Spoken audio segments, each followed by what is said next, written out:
If your tomato plants have made it through the summer, congratulations, by the way. My guess is that you are thinking one of two things. Maybe you're sad because you love homegrown tomatoes and you want to squeeze every bit of tomato goodness out of those plants before your first frost hits. Or maybe you're kind of over it and you don't look at your tomato plants with the affection that you did before. Honestly, number two describes me, and if you can relate, let me give you a pep talk. You may be sick of tomatoes now, but you will wish that you had them when the fall and winter start to set in. Trust me. So, regardless of which camp you fall into, here's the problem that arises if you live in an area that gets a frost. The tomatoes that have fruited on your plant seem to have stayed green forever. There's a reason for that. We'll talk about that a little bit later today. But when your frost comes, what do? You know that the frost and freeze will not only kill the plant, but they'll also make the tomato fruits themselves turn to mush. How then can you make the most of all of the green tomatoes that are still on your tomato plants? Well, you've got some options, and we are going to talk about them today. Listen, you've worked hard for these tomato plants. Give yourself a pat on the back. In many areas, it is not easy to keep tomato plants going this long. Let's make sure you get everything you want to get out of these plants before tomato season comes to a close. Right around the same time as my tomatoes are killed by a frost, it's time to plant my very last crop of the season. Or I guess you could say it's time to plant the very first crop of next season. What crop am I talking about? Garlic, of course. And what's better than garlic and tomatoes together in the kitchen, like in salsa, spaghetti sauce, and my favorite, bruschetta? If you're new to growing garlic or you haven't had success in the past, I'd love to invite you to my next live workshop, The Beginner's Guide to Growing Garlic. This is one of our most popular workshops and the one that I get the most feedback from in the next season, usually with photos of amazing garlic harvests. Garlic is truly the most hands-off crop that I grow, and it is very easy once you learn a few basics. Join me on Thursday, October 10th, and you'll learn how to choose what garlic you want to grow and that grows best in your area, when to plant, how to plant, what to do over the winter and spring, when to harvest, and what to do with it after the harvest. This workshop is live, but if you can't make it, you will get access to the replay. And if you're listening to this podcast episode after the workshop, you can still get access at that same link. Make this year the year that you add garlic to your garden, and next summer, you will thank yourself for doing it. Just go to journeywithjill.net/garlic workshop or check out the link in the show notes or the description to get your ticket for only $19 if you purchase before the live event. I hope to see you there, and I hope to see your garlic harvest next summer. Let's talk about green tomatoes. And let me admit that this particular issue wasn't even an issue for me my first several years of gardening. I'm one who could raise my hand and say, I can't get my tomatoes to last all summer to make this even a problem. So if you're a new gardener and that was you, don't worry, you're not doing anything wrong. Sometimes it just takes some experience. And honestly, sometimes it just takes the right climate. Some years I still can't get my tomatoes to completely make it through the summer, depending on what kind of a summer we had. But if you are one who you do still have tomatoes on the vine right now, we're going to be talking about lots of things in this podcast episode. I'm just going to give you an idea what we're going to discuss. First, we're going to be talking about how to speed up ripening on the vine. Is that even possible? We'll talk about ways that you can ripen indoors. And then we're going to talk about options for containers if you have container tomatoes going right now. And then if you want to keep them green, we're going to talk about some options for green tomatoes at the very end. But first, let's talk about what I mentioned earlier about how your green tomatoes seem like they're staying green on the vine a really long time. It's not just your imagination. Ripening actually slows due to day length getting shorter and due to lower nighttime temperatures. One thing that I didn't realize, of course, I've seen it in my garden, but it's not something I necessarily realized completely until I started researching kind of the why behind it, is that ripening of tomatoes is controlled by temperatures, which is a big thing. You may notice this in the summer that the temperatures are so high it doesn't seem like the tomato is ripening. That is a thing. That's not in our imagination. But ripening pace also is influenced by genetic makeup, and the presence of ethylene gas. We're going to talk about that more today, especially when we're talking about ripening indoors. The optimal ripening temperature range for a tomato to get the full red, if you have a red tomato, but the full ripeness is between 68 and 77 degrees.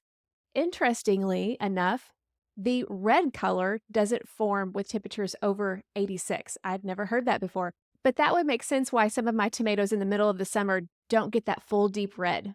That's probably why. Another thing you may wonder is how long does it actually take for a tomato to ripen? Now, of course, it does depend on what kind of tomato you have, whether you've got a cherry tomato, which will ripen really quickly, or you've got a really big heirloom tomato, will take a little bit longer. But the average is for a tomato plant to take between 40 and 50 days to go from fruit set to mature green. And then after that, then it starts to ripen to red. So it takes a while for tomato fruits to actually get to full ripeness. But especially this time of year, is there any way to speed that up? Because you may not have 40 to 50 days before your first frost. Let's talk about that. There's lots of different opinions on the internet, and I had trouble somewhat distinguishing between old wives' tales and anecdotal evidence and actual tested and research sources. So I'm just going to give you most of what I have found from reputable sources, but with a caveat, test this in your own garden.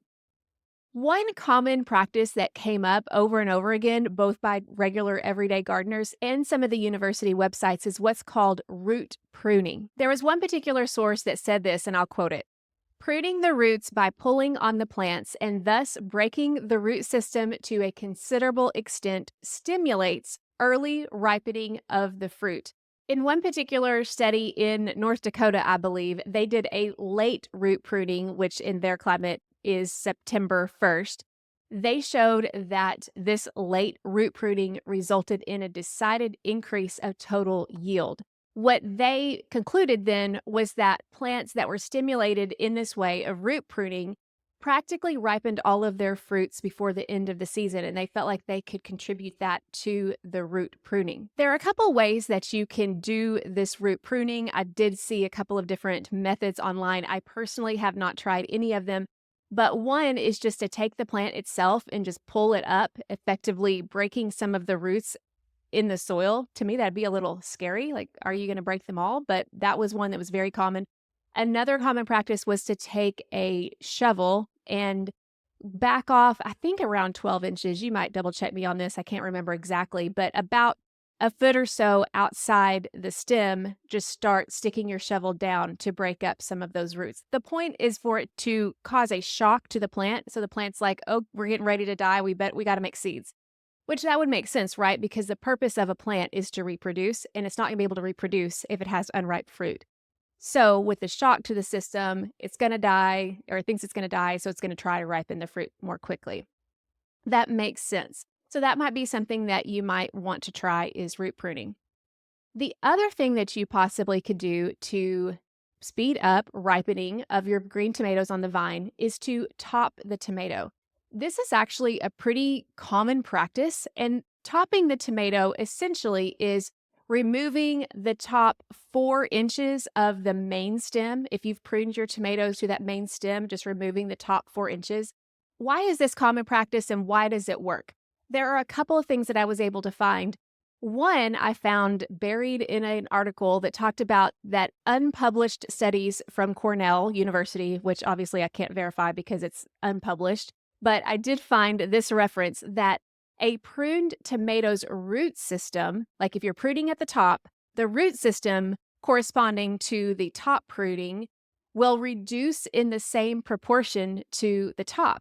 And again, this makes sense too, because if you've ever done any kind of transplant, and I learned this the hard way with transplanting herbs, if you've ever done a transplant of a plant that has a really robust top growth and you take it out and you don't prune that top growth, that the roots have already been disturbed, and it's really hard for the roots, because they're reduced, to be able to support that whole top growth.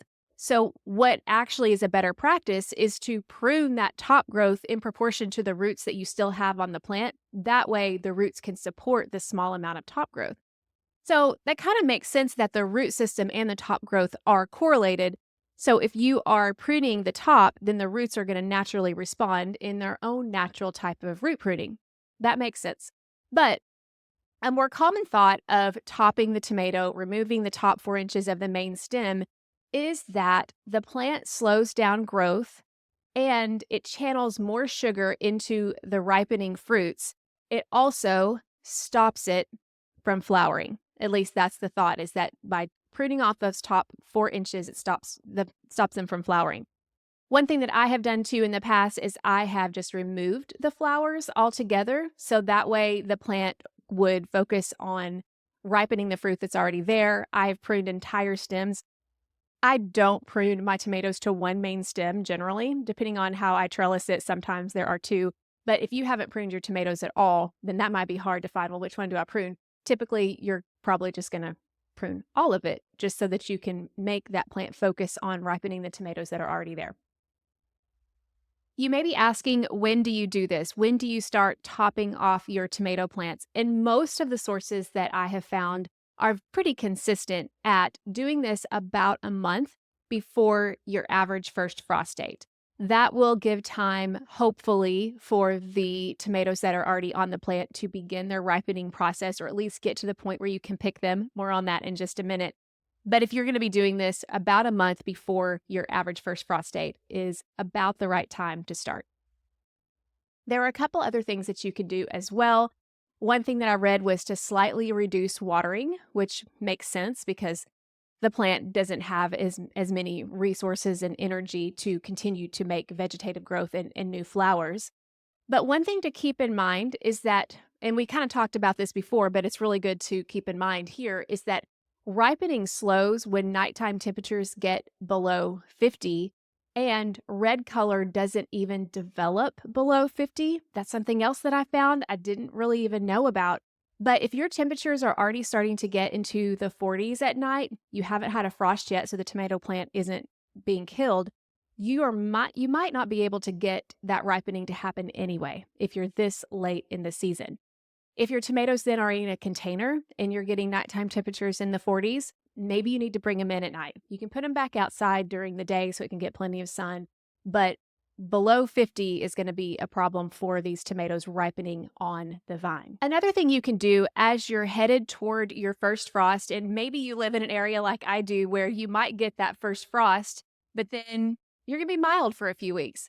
Those are the most frustrating frosts, aren't they? They're the ones that'll kill everything, but then you're back to spring-like temperatures for a few weeks, and you're like, oh, if I could have just avoided that frost, I could have extended my season. Well, with tomatoes, if you find yourself in an early frost period, or maybe you do have that cold snap, but you're going to rise back up into the 50s at night or above, then one idea could be, especially if it's a light frost, not a hard freeze, is to cover the plants and cover them from the top to the bottom to buy you some more time. Now, you may be thinking, my tomato plants are wild. They're huge. How am I going to cover? That's obviously a problem. But if your tomato plants have been pruned somewhat and there's any way you can cover them to buy you some time on that first frost, that might buy you some time for ripening as well. Note that I said light frost. This is really important to know because if you get a heavy frost or a freeze, I would recommend that you get that fruit harvested in one of the ways we're going to talk about next. Because if those fruits freeze, then they're gone. You don't want to risk a freeze. But if it's forecasted to be 35 degrees and light winds, so you might get a frost, then that might be the time that you could consider covering. But definitely don't take a risk if there's any possibility that they could freeze. If you know then that you need to pick your green tomatoes, let's talk about different stages of maturity for these green tomatoes. Ideally, the tomatoes are going to be at the breaker stage. The breaker stage is where you start to notice that green tomato blushing just a bit, maybe from the bottom up. You can tell that it's started to turn. And that's a critical point in a tomato's life. Whether you're doing this in the fall or during the summer, you can harvest that tomato at the breaker stage and then it will ripen up on your counter with no problem at all. And often this is a way to get your tomatoes in before pests get them during the middle of the year. You're probably familiar with this. This is ideal. But if your experience is anything like mine, most of the tomatoes that are out there are probably not at the breaker stage. So the next optimal stage is what is called mature green. What you'll see when your tomatoes are at this mature green stage is if you look at the bottom of the tomato, you'll see some cream colored streaks. Some places identify it as more of a starburst look at the bottom, at the blossom end. And also, what you can do is you can press the fruit with your finger slightly, and the fruit is going to yield more easily to a slight pressure, as opposed to being rock hard. That's not going to be the ripeness that you really, really want. You really want it to be that mature green where there's some cream color streaks and it gives just a little bit. That's the second most optimal time to harvest those green tomatoes. But you are probably going to have lots of immature green tomatoes on your tomato plants. We all do. These are not mature and they're hard, like I mentioned before. And the thing is that they will ripen much slower when you bring them inside, if at all. Sometimes they'll shrivel before ripening. And even if they do ripen eventually, and I'm talking about in my experience months later, they'll be a tough texture, inferior quality. They're really not the tomatoes that are going to do as well for you. I don't really see a negative to bringing them in just in case they're more mature than you think they are. But understand that if you're picking a green tomato that you know isn't mature, the size isn't what that plant would normally produce, and it's rock hard, you may not need to depend on that ripening inside. There are other things you can do with that tomato that we'll talk about at the end. But those are the stages you're likely going to see as you go out and start harvesting those green tomatoes to be able to get an idea of what stage they're at in maturity and the likelihood they are to ripen up. Just taking a quick break today to thank our sponsor, Organic Rev. You may know of Organic Rev as a premium growth stimulant, and it absolutely is that. But heading into the fall and winter, it also is the perfect thing to add to your fall and winter garden to help prevent stress from overtaking your plant. Especially with your fall garden in those first fall frosts and freezes, Organic Rev can help your plants to be able to buffer that stress. Organic Rev is 100% organic, made from carbon, humates, and microbials, and it's USDA and OMRI certified, so you can feel good about adding it to your garden. And not only is Organic Rev perfect for your outdoor garden, but you can also bring it inside and use it to boost your houseplants as well. To get 10% off of your order, just go to organicrev.com and use my promo code JILL10 to get 10% off, or check out the link in the show notes. Again, organicrev.com, and you can use my code JILL10 to get 10% off. Now that you're approaching your first frost, you know your tomato plants are not going to make it any longer. You have a couple of options to save these green fruit. Option number one is to harvest the fruit to be able to ripen indoors. Again, our ideal tomato fruits are going to be mature, glossy. 3/4 of their full size is ideal. You also want to pick the ones that are solid, firm, and free of defects. You don't want any that have been eaten by bugs or disease prone or anything like that. They're just going to spoil more readily and could cause others to spoil. After you harvest, you want to remove the stems, and some sources say to clean them and dry them.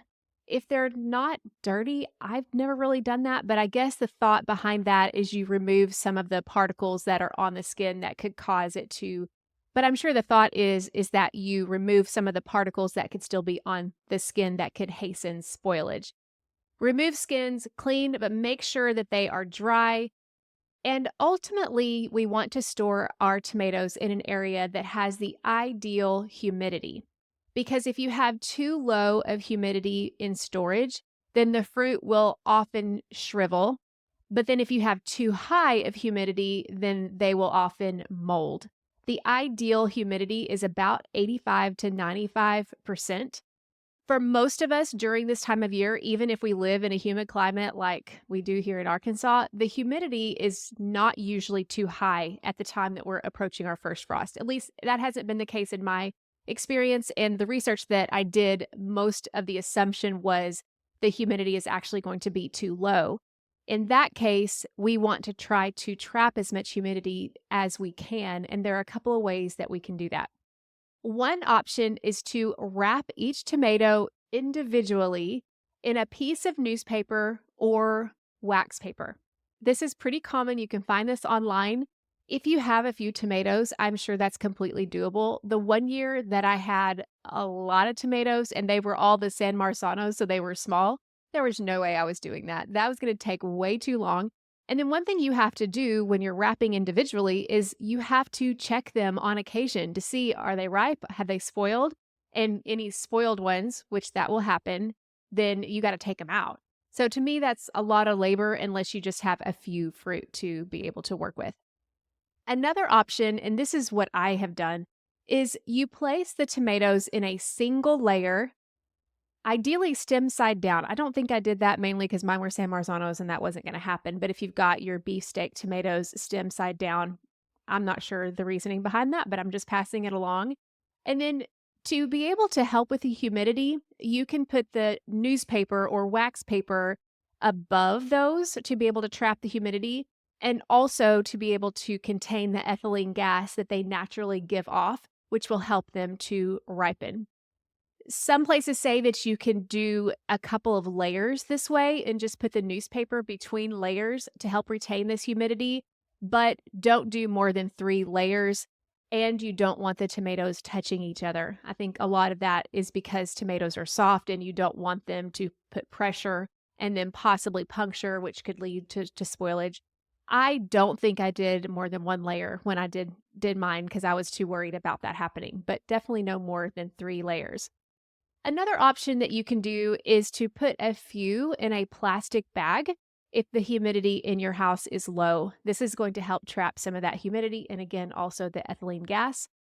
Or you can put, and I thought this was kind of an interesting suggestion. I think this suggestion was given from a Colorado resource where it's a lot more dry than it is where I am, is to put a few layers in a blanching pot where you've got water at the bottom, but you've got the tomatoes in the pot itself not touching the water, but the water at the bottom is causing the air around it to be more humid. And of course, you'll put the lid on that.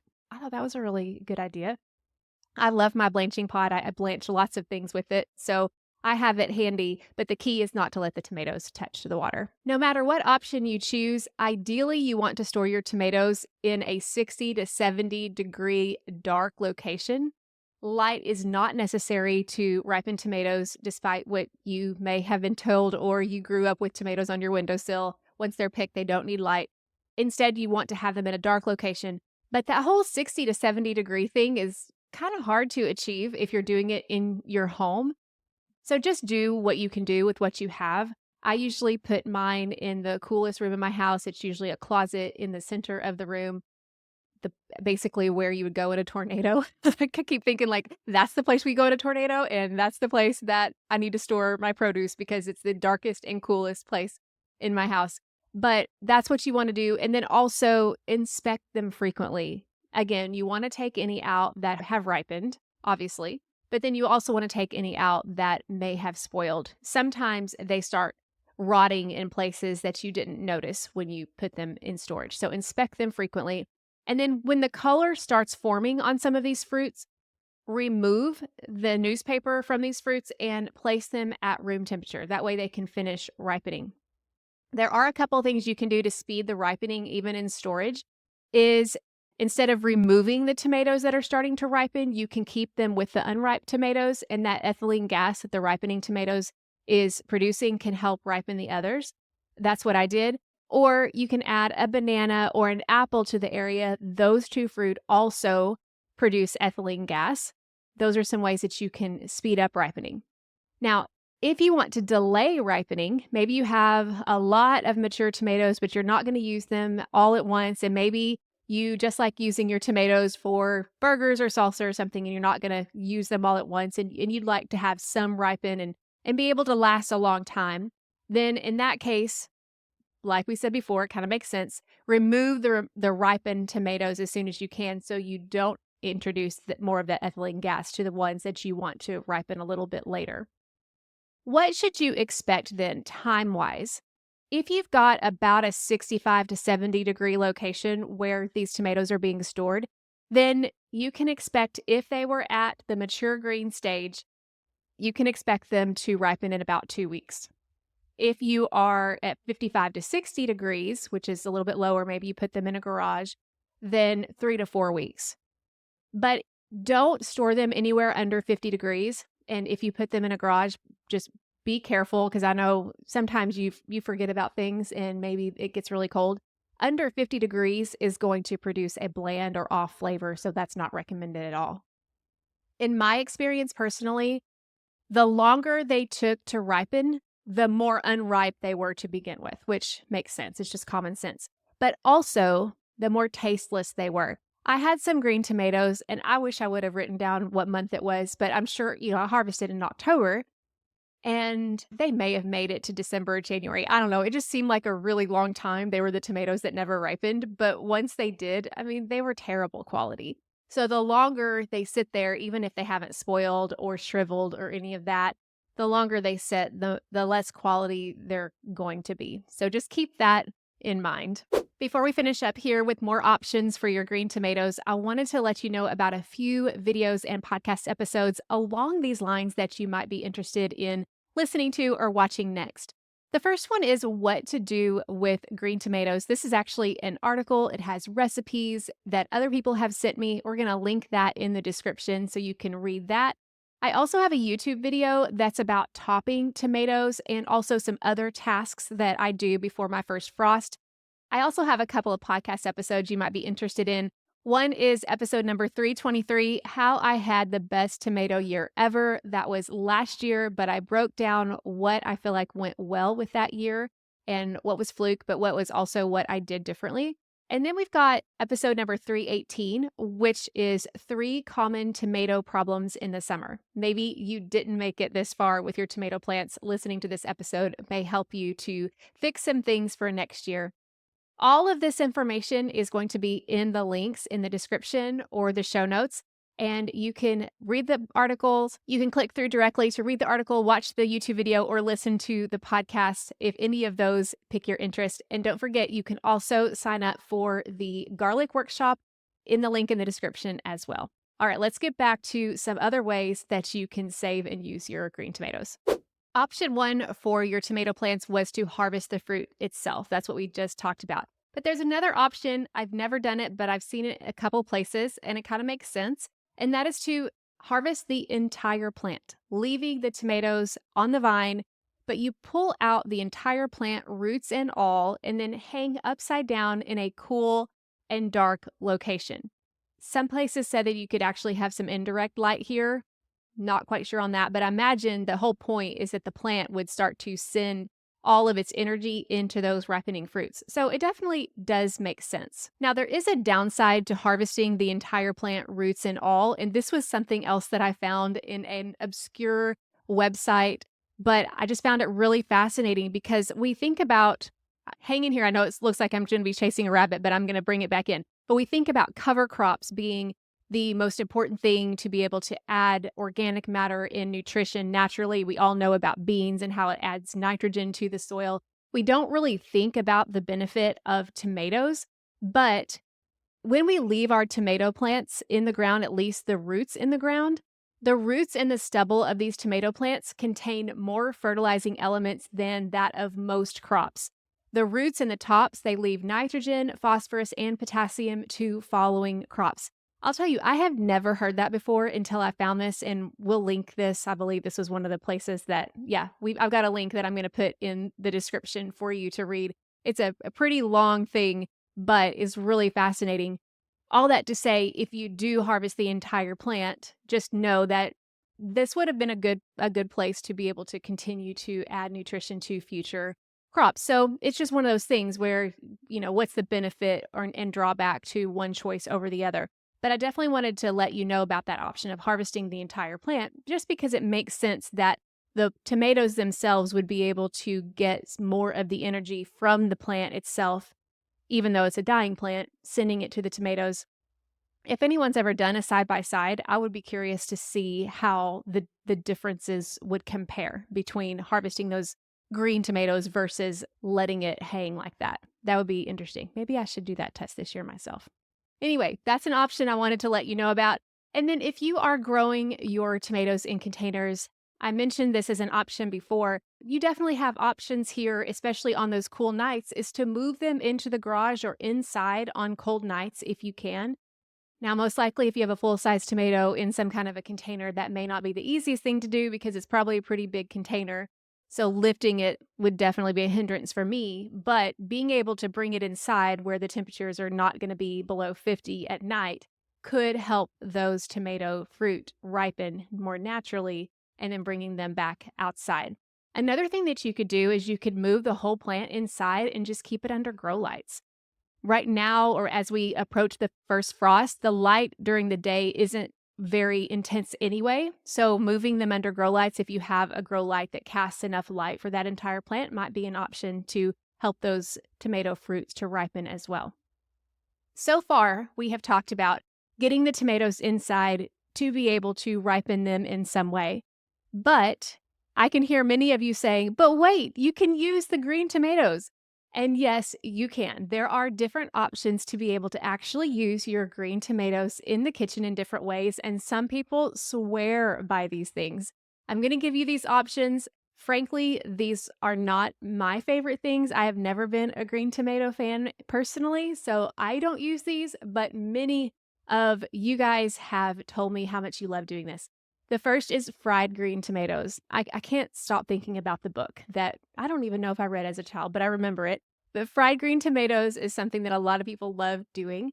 You've also got green tomato salsa, which is very similar to a salsa verde that you would typically make with tomatillos. You can make them with green tomatoes. A lot of people talk about green tomato pickles. I'm sorry, that doesn't appeal to me, but many of you talk about how great it is. So those are some options for you. In that blog post I mentioned before, I've got different recipe suggestions that people sent to me. So if you're interested in that, check that out to get some options so that you can use those green tomatoes, especially if you know that they're probably not going to ripen in the way that you want them to or the quality that you want. I hope that this has been helpful for you, especially if you still have tomatoes in the ground. Next week, we're going to be talking about how to grow garlic, specifically bigger bulbed garlic. That's one thing I hear a lot of people say. I grew garlic, but my bulbs weren't super big. What was the problem? We're going to talk about some specific things that you can do to make sure that your garlic harvest is all that you want it to be. My first garlic harvest was pretty pathetic too. I didn't even know they were as small as they were until I started doing some different things, and then I realized how big of a harvest I could actually get. So I'm going to be sharing with you some of these tips for having a really fantastic garlic harvest on next week's podcast episode. So make sure that you are subscribed in whatever podcast player that you listen to this podcast with, and I will chat with you again next week. Have a great week.